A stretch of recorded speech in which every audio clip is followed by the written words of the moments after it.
Our adventures begin again. Chapter 1.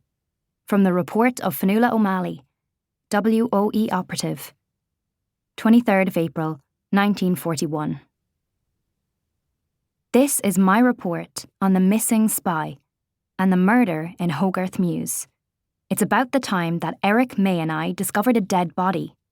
And a lot of secrets too. And almost, well, you'll see. I don't want to give it all away just yet. I can't believe it's me writing the official document this time. The one that Hazel will put in the ministry records when it's done.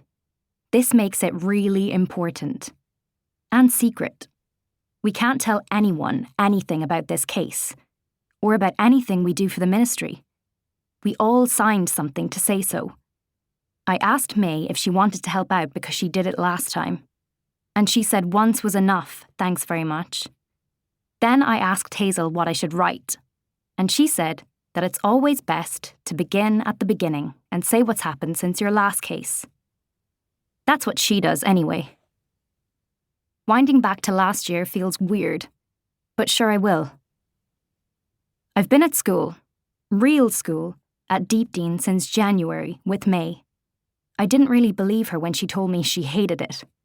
How could anyone hate learning stuff? But it's true. She's awful at it. It's honestly funny. She just can't sit still or follow the rules. And most of the girls, and all the mistresses, that's what we call teachers, there are an awful lot of ridiculous made-up words at Deepdean, don't like her. For a while, I wondered if I should hate it too. But I just couldn't. Deepdean's fun, even if you have to do a lot of pretending to fit in there. And one extra thing that I have to pretend is that I'm a normal schoolgirl, and not a spy. But I really am a spy, and so is May. We're part of the Ministry of Unladylike Activity, and we're helping the British government win the war. Even though I'm only 11 and a half, and May's not even 11 yet. That sounds strange, but it's true. Here, let me explain. Our first mission was last November at my family's house, Elysium Hall. That was when I thought May was my enemy. It's funny to think about that. May and Eric, our other friend, turned up as new evacuees, acting so suspiciously I thought they were spies for the other side. But they weren't, obviously. Actually, they weren't officially spying for our side either. The ministry had turned them down as agents for being kids, so they were working on their own to try to prove they were good enough to be hired. May doesn't like remembering that part.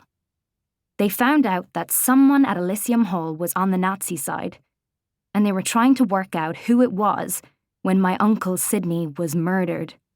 Yes, seriously, murdered. It still gives me chills to think about that. You can read about it all in the ministry's records. Hazel, who's May's big sister, collected the diary I wrote back then, along with May's notes, and put them together. I've seen it. It looks very official in its handsome red binding. To cut a long story short, I helped May and Eric uncover the Nazi spy and the murderer, and even though it meant the end of Elysium Hall, it was worth it. I always kind of hated that place anyway. Now the army's requisitioned Elysium Hall and my family have been given a little house in the village instead. That's where I'm supposed to live during the school holidays. But I'm not there right now, because Hazel wrote to me and May at Deepdean, towards the end of the spring term.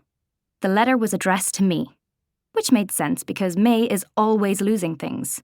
She's really careless, even with stuff she loves. And she usually forgets things the moment she puts them down. But she got sneaky when she saw Hazel's looping handwriting in my pigeonhole.